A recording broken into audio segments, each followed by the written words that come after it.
The Way of the Cross Today, Reflections on Suffering in Sickness and Dying, written by Sister Nuala Kenny. For it is not as if we had a high priest who was incapable of feeling our weakness with us, but we have one who has been tempted in every way that we are, though he is without sin. The experiences of serious, life-threatening and terminal illness and of dying are times of profound challenges for patients, their loved ones, and their caregivers. Persons of faith experience the same physical and psychological distress as others, but faith can be a deep source of comfort, strength, and meaning. Christian spirituality is rooted in our relationship to a God who so loved us that he sent his only Son to suffer and die for us. We have a high priest who knows our weakness. In sacrificing himself, Jesus gave a new meaning to sickness, dying, and all human suffering. In today's death-denying, death-defying world, suffering is to be avoided at all cost, even to the point of physician-assisted death. We need to be clear that euthanasia and assisted suicide are direct contradictions of the central Christian belief in the Paschal mystery, the passion, death, and resurrection of Jesus Christ. In our time, we need to retrieve the insights, solace, and strength found in the tradition of the Way of the Cross. We begin our journey in the Garden of Gethsemane, where Jesus prays. Father, he said, if you are willing, take this cup away from me. Nevertheless, let your will be done, not mine. In anguish he prayed even more earnestly, and sweat fell to the ground like great drops of blood. We see Jesus in great fear and anguish as he experiences the natural human desire to avoid pain and suffering. He knows that incredibly difficult and painful things will be asked of him in the days to come. The anticipation and uncertainty of it are overwhelming. Jesus is not yet experiencing physical pain, but he is already the suffering servant, experiencing emotional, psychological, and spiritual challenges. After much prayer, he comes to accept that he must trust absolutely in the Father's care and plan for him. Can you see and feel Jesus' fear of pain and suffering? Can you understand it from your own experience? In this difficult time, Jesus needs the support of his friends more than ever. But when he rose from prayer, he went to the disciples and found them sleeping for sheer grief. Why are you asleep? Get up and pray, not to be put to the test. Jesus' final moments with his disciples are marked not by support, but by terrifying isolation and even denial by Judas and Peter. Fear of abandonment in times of need compounds his suffering. But trusting in the will of the Father, he sets out on the way of the cross. Can you imagine Jesus' feelings of isolation? Have you ever felt abandoned in suffering? Or have you abandoned your loved ones in their pain and suffering?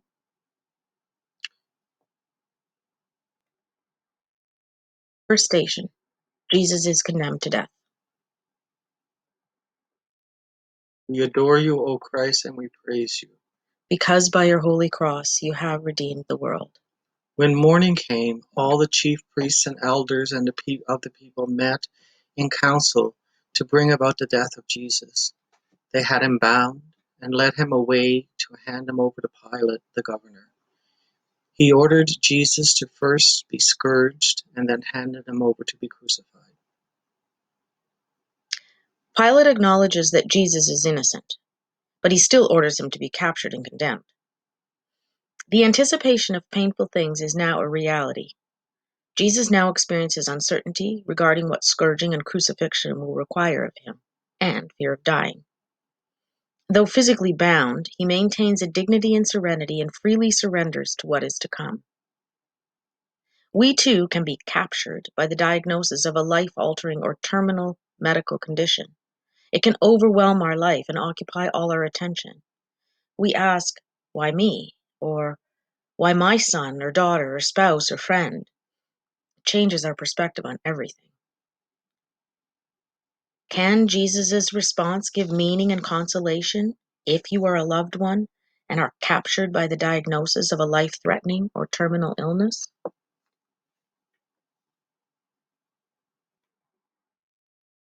Second station, Jesus takes up his cross. We adore you, O Christ, and we bless you. Because by your holy cross you have redeemed the world.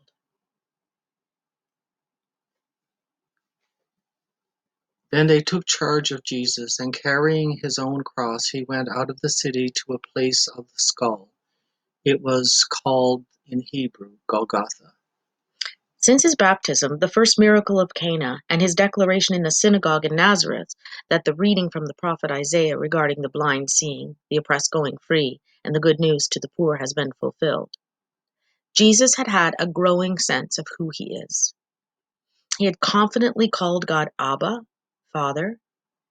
But here, Jesus, the popular healer, the well-beloved Son, is a condemned criminal and an outcast who takes up his cross. Loss of identity can be experienced by all who have serious and chronic illnesses or disabilities and those who are dying. Our physical appearance can be profoundly altered, the talents and abilities in which we took pride lost, and our role in the families, work, and communities unalterably compromised. We can feel that we are truly falling apart. Can you enter into Jesus' experience of loss, of affirmation and acceptance, and loss of identity and purpose in your life?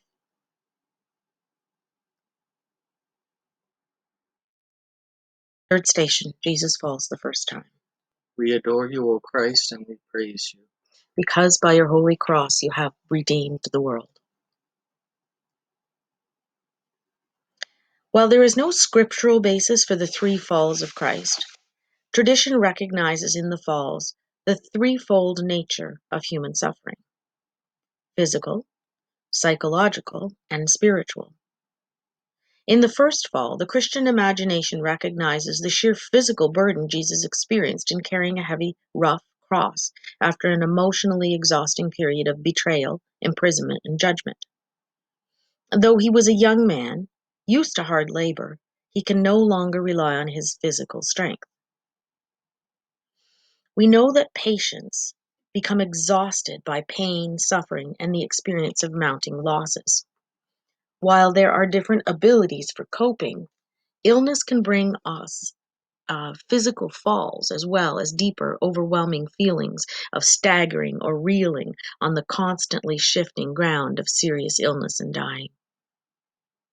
Can you recall a time in your life when, like Jesus, you have fallen from sheer fatigue and weakness?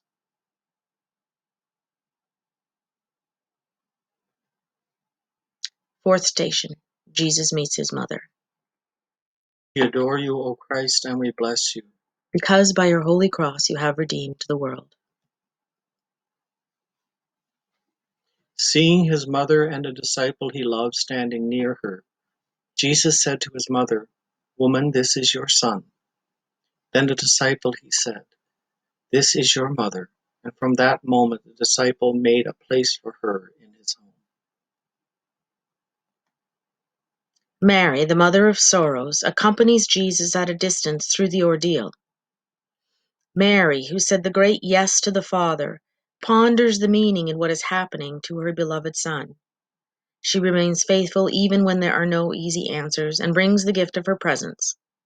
On Calvary, just before the end, Jesus ensures Mary will be cared for after he is gone. Both the sick and their dying and their loved ones are grieving and trying to find meaning in it all. The simple presence of loved ones is essential. Being able to leave others and to give permission for others to go is crucial. Acceptance of dying allows the precious grace of time for completing the goodbyes, forgiveness, expressions of love and gratitude and reconciliation. Imagine the indescribable pain and loss of both Jesus and Mary throughout the Passion. How do they help you deal with significant relationships in your life that will be extremely difficult to let go of at the end?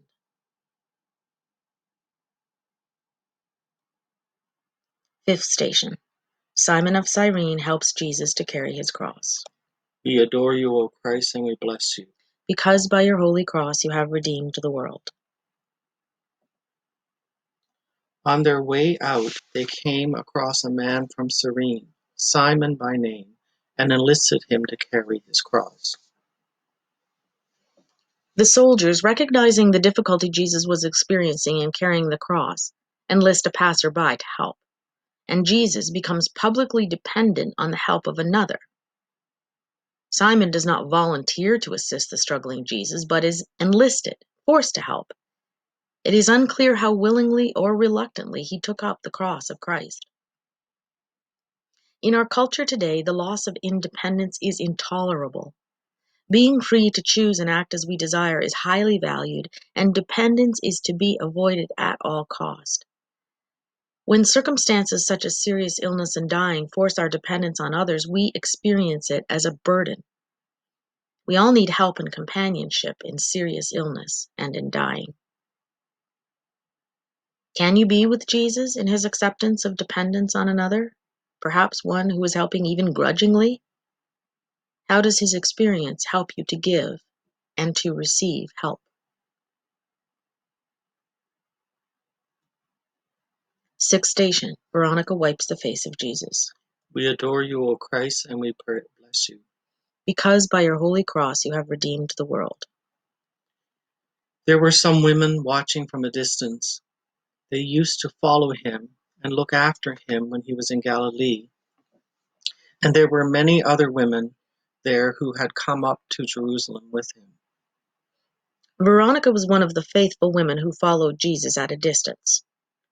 She had a personal relationship with Jesus long before she reaches out to him here. This relationship enables her to risk punishment in order to be a loving presence when he needs her compassionate care. Sometimes we look on the suffering and the distress of loved ones but don't reach out to help, even in small ways that matter. Where does Veronica get the courage to comfort and care, even at great personal risk? How can we learn such courage? Seventh station, Jesus falls the second time. We adore you, O Christ, and we bless you. Because by your holy cross you have redeemed the world.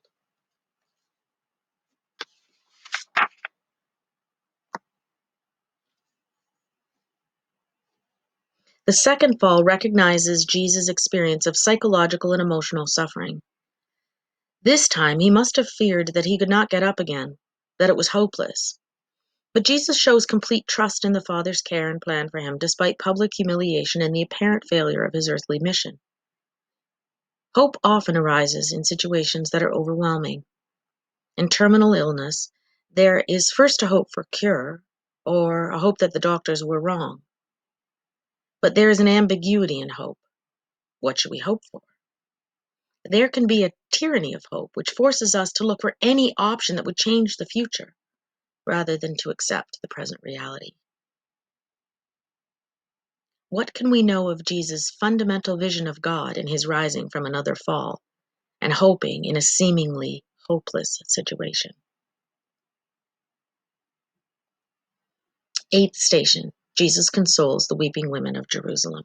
We adore you, O Christ, and we bless you. Because by your holy cross you have redeemed the world.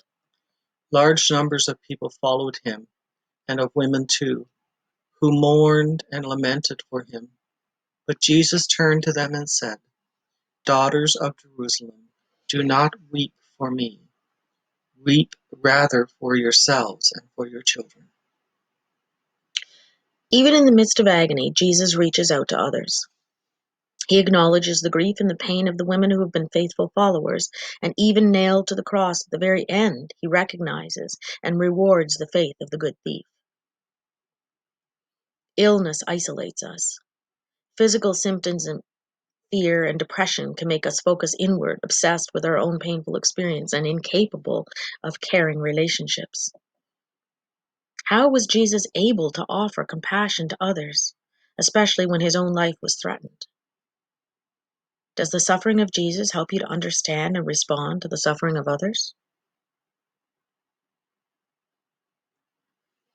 Ninth station, Jesus falls the third time. We adore you, O Christ, and we bless you. Because by your holy cross you have redeemed the world. This third and final fall recognizes the spiritual suffering of Jesus. In many ways, spiritual suffering is the worst. This time it is almost impossible for Jesus to get up and continue. The suffering is rooted in Jesus' need to find meaning in apparent failure of his ministry and in the human temptation to despair. It is directly related to Jesus' faith in God as loving Father. Today, we lack language for spiritual suffering. Medicine can give great assistance to pain and other physical distress of the sick and the dying, but there's no prescription for spiritual suffering. Finding meaning in the reality of pain and suffering is the most important challenge in dying. For the dying and the grieving, transforming the reality of pain and suffering requires faith. Can we be like Jesus as he grapples with the meaning of his passion? What can we learn about suffering as a sacred challenge when we are tempted to give up and to give in to despair?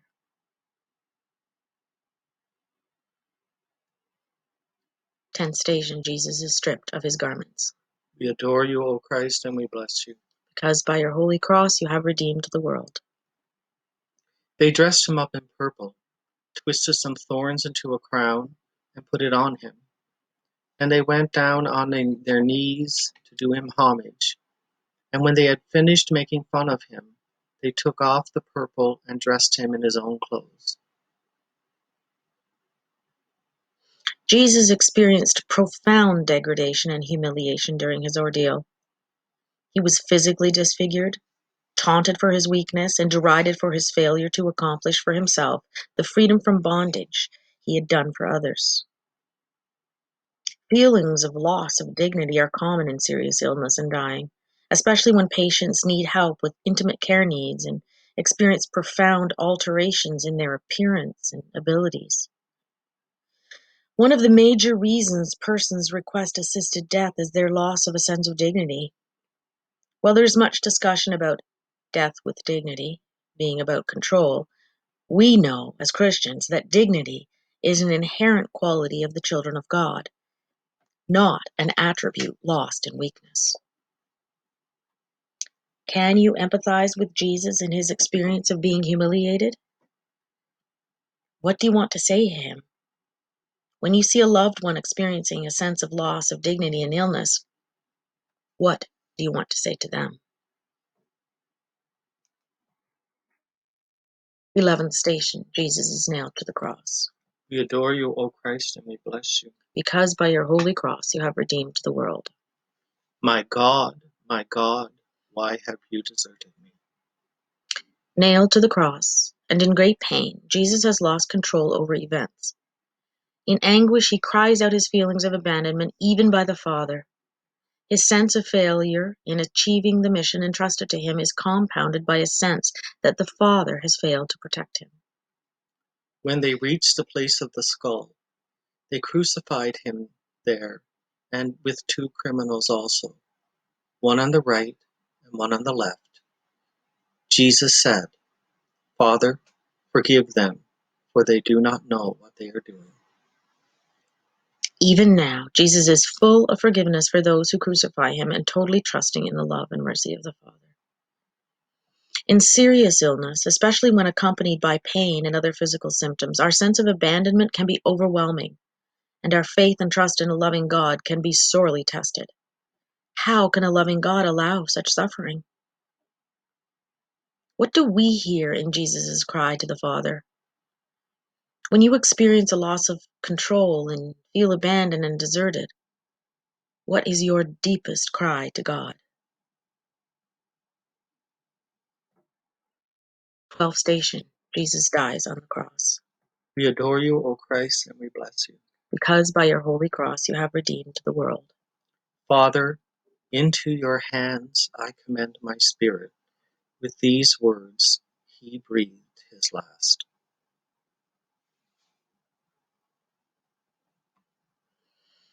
In the Old Testament, death is personified as the enemy.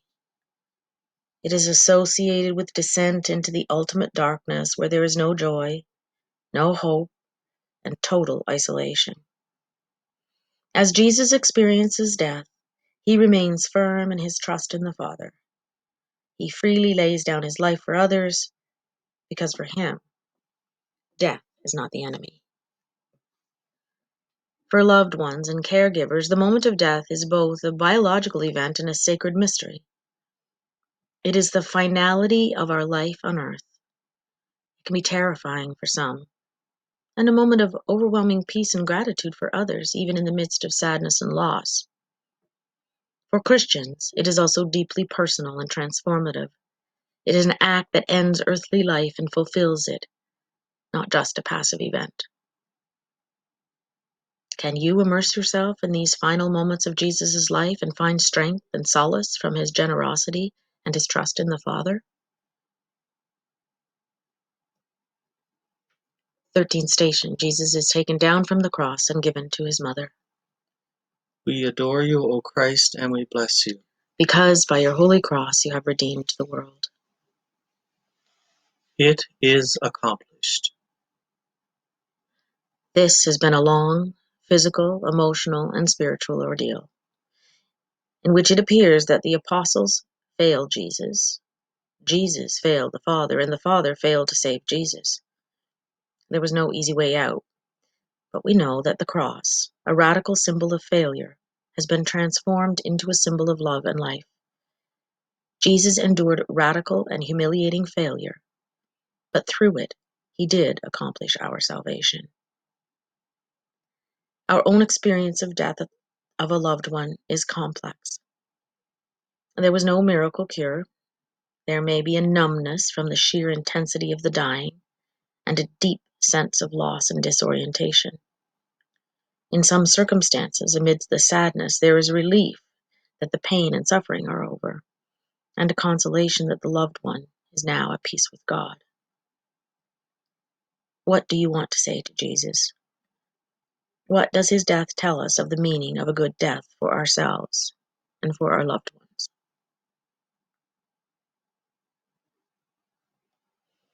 14th station, Jesus is laid in the tomb. We adore you, O Christ, and we bless you. Because by your holy cross you have redeemed the world. When it was evening, there came a rich man of Arimathea, called Joseph, who had himself become a disciple of Jesus. The man went to Pilate and asked for the body of Jesus. Thereupon Pilate ordered it to be handed over. So Joseph took the body, wrapped it in a clean shroud, and put it in his own new tomb, which had hewn from rock. He then rolled the large stone across the entrance of the tomb and went away. Jesus has died, but the grieving and bereavement of loved ones has just begun. The rituals of burial become extremely important to the followers of Jesus, not only to show their love and respect, but to help them come to grips with their loss.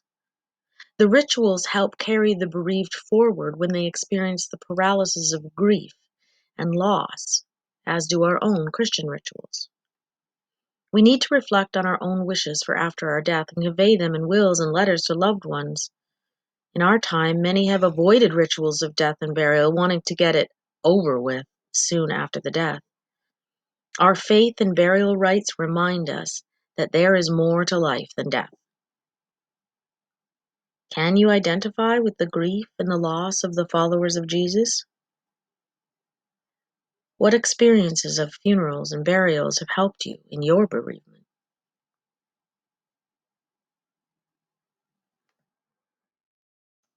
Jesus rises from the dead.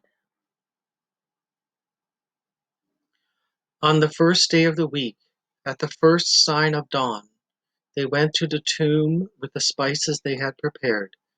They found that the stone had been rolled away from the tomb, but on entering discovered that the body of the Lord Jesus was not there. As they stood there not knowing what to think, two men in brilliant clothes suddenly appeared at their side. Terrified, the women lowered their eyes, but the two men said to them, "Why are you looking among the dead for someone who is alive? He is not here. He has risen." History can verify that Jesus died, but only faith recognizes the resurrection.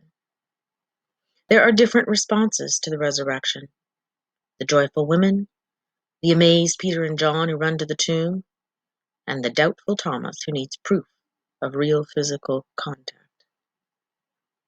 We still get sick and die, but Jesus has conquered all of these through his suffering. He shows us the way, he teaches us the truth, and he offers us life eternal. Jesus' message to the disciples was, "Do not be afraid." Seeing the risen Christ confirms the hope and the light after the darkness of the passion and death. The personal experience of the resurrection convinces the disciples that death has not triumphed or ended their real and still living relationship with the Lord. This is the clear insight that life is changed, not ended. How do you respond to the resurrection? How do you respond to Jesus' message to be unafraid of suffering and death?